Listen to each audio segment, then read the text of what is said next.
welcome to Attic Raiders Retro Reviews, where today we are once again diving down to the depths of the ocean to take on another angry octopus. In today's game, Roctopus. Released by Peter Pan in 1993, this is a game for 2 to 4 players, aged 4 to adult. And this is an electric, motorised game. And yes, that means batteries. It also means putting up with the sound of a motor throughout the whole game.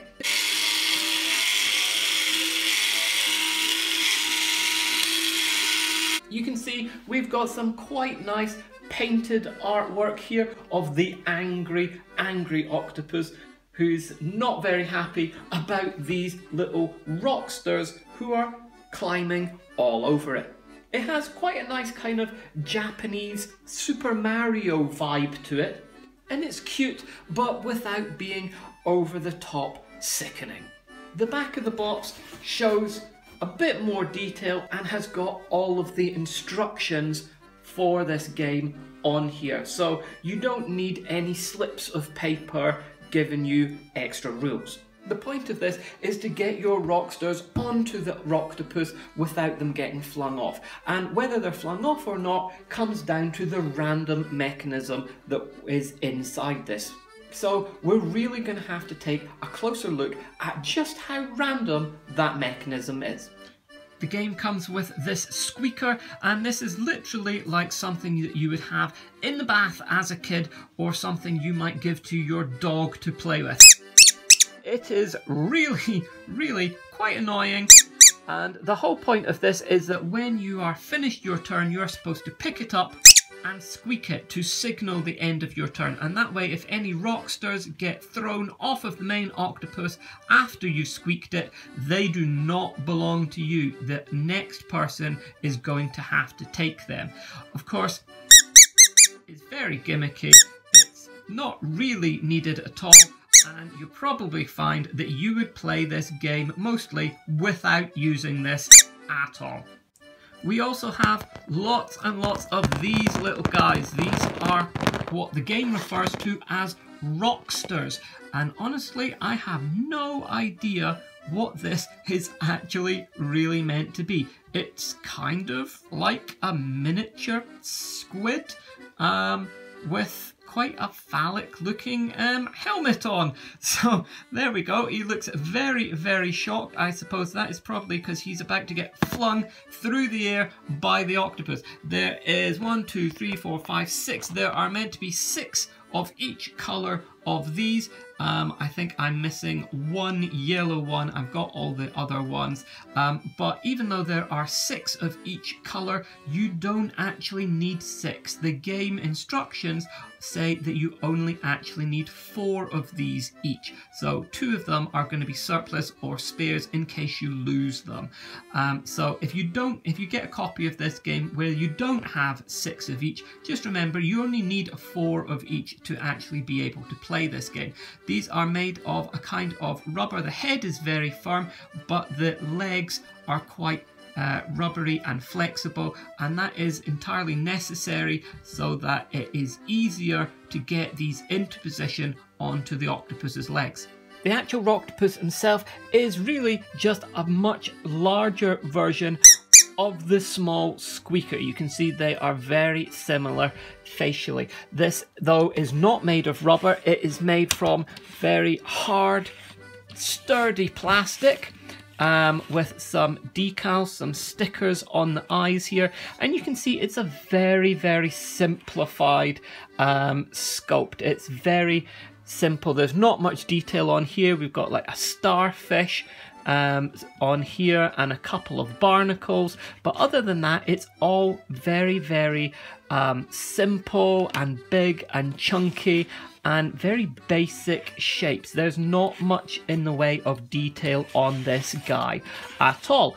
Each of the legs can move up and down by themselves, and this has been deliberately designed so that the rocksters, who have, remember, those flexible legs and this little kind of peg in the middle, they will fit onto the legs and when they are on the legs they will stay on there quite happily and won't really come off because they fit into these holes here, and the legs also go round them to help them grip on really well. This guy is battery operated.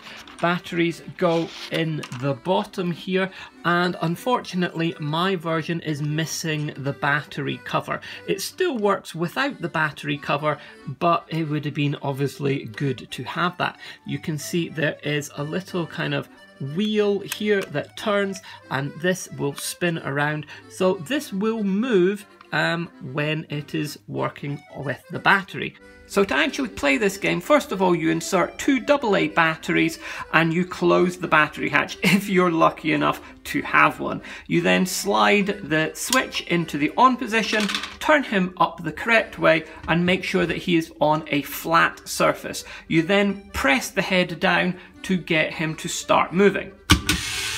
When he is moving, you will see that he moves in a very, very uniform circle. It is very predictable and you're going to know exactly how he is going to move. As he is moving, his tentacles go up and down, and every so often a random one will flick up. So if there are any Rocksters on that tentacle, they will go flying.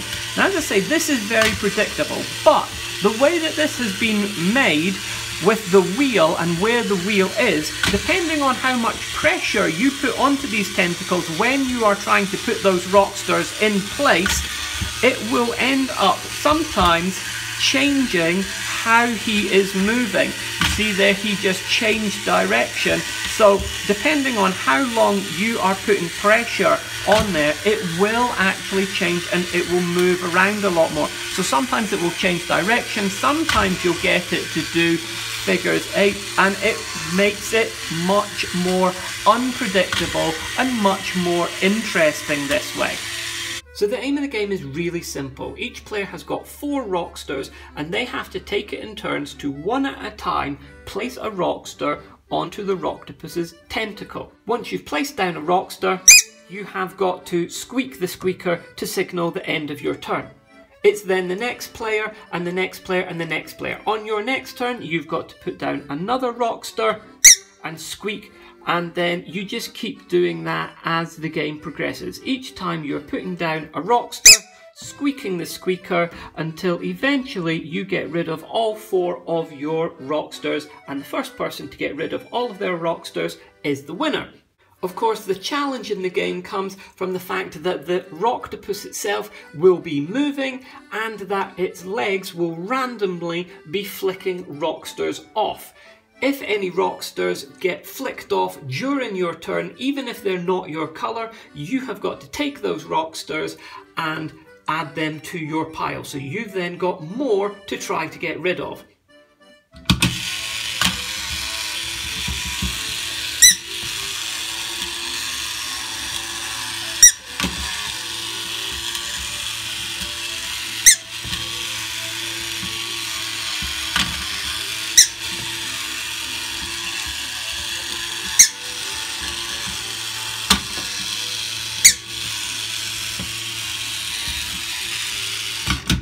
Done. As you saw there, as a 2-player game, this is over in the blink of an eye. I don't think that game even lasted really about 30 seconds. This is definitely one that you need to play as a 4-player game, just so that it lasts longer, so that it's more likely that some of those Rocksters get flipped off by the tentacles, because that's where the interest is going to come, from the random movement of those tentacles and them getting flipped off and added to your pile. So let's see how it fares as a 4-player version.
So as you can see there, in a 4-player game, it is far more difficult. It's a much better game. It's much longer, and there are Rocksters being thrown off of the Roctopus's tentacles all over the place. It's really quite hard to predict what's going to go on when it is so frantic and moving about and doing things so quickly.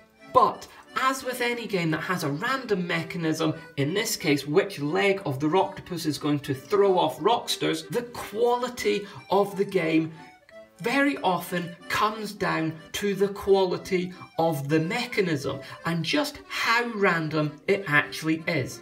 So what we're going to do is actually take a look at this and see if it is random. Well, it's not going to be random because straight away it is battery operated and it is motorized. So there's not going to really be any real randomness in here, but let's see just how well it can approximate randomness with the internal structure and internal mechanisms that this is using.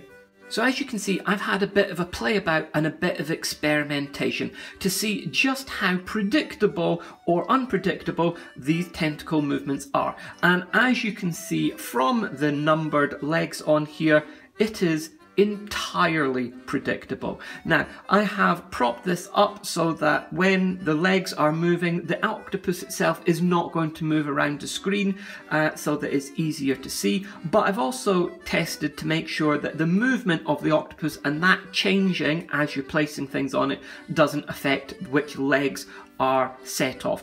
And it doesn't. The legs are completely nothing to do with that. Let's take a look at this.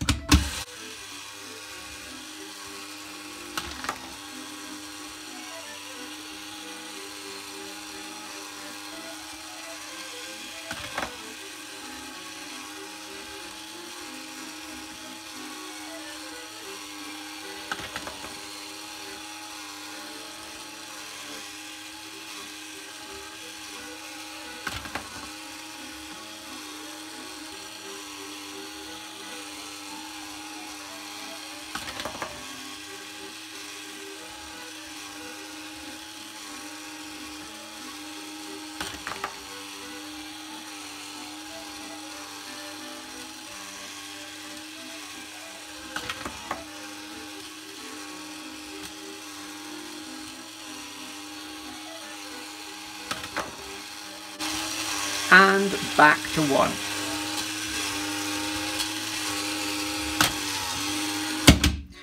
And that pattern repeats every single time. So it's not really random, it's not even really particularly pseudo-random, it's just a pattern that's hard to remember. And for kids, that is going to be hard to remember, especially as it moves around. However, one of the things that I've learned as a teacher is that children will always cheat. And in one particular game, Musical Corners, they will always cheat by going to the corner that you have just called out, because they think that if you've just called that corner out, you are not likely to call that corner out again. You're more likely to call out a different corner. And so, as teachers, that's one of the reasons why we deliberately call out a corner which we've already just called out sometimes. But with this game, that's not going to be possible, and children will very quickly realise, even if they can't work out the pattern of the legs moving, they will very quickly realise that if they put one of their Rocksters onto a leg which has just flicked up, that leg is not going to flick up on their go. In fact, that leg is not going to go until it's gone all the way round the pattern of 8 legs. So if you want to cheat at this game, just simply put yours onto a leg which has just flicked up and it's not going to come back off again. Which, sadly, for a game like this, really does kill it a bit. So as you can see, it's pretty well made. It's sturdy, it's robust, it's not going to easily break. The thing is, that random mechanism is not as random as you would like. It is quite predictable, but that's only really if you are doing scientific studies and testing. In a game situation, children are unlikely to notice it. However, they might very well notice that they just need to put the Rocksters onto the leg that has just flipped. In that case, it's quite a large downside. It's quite a big negative to the game. You've also got to put up with constant noise of motors, and that might be something that puts you off of this. It's something that is quirky, it's a bit different, it's okay. The mechanism flicking them off works pretty well, so it might be something you want to have a look at. It's not an easy game to find. It is one that very probably only came out in Britain, but when it does come up, it is pretty cheap. Would I recommend it? It's okay. If you can get it cheap, possibly. Normally, no. It's probably not a recommendation, but it is an interesting curio. Until next time though, this is Attic Raiders Retro Reviews.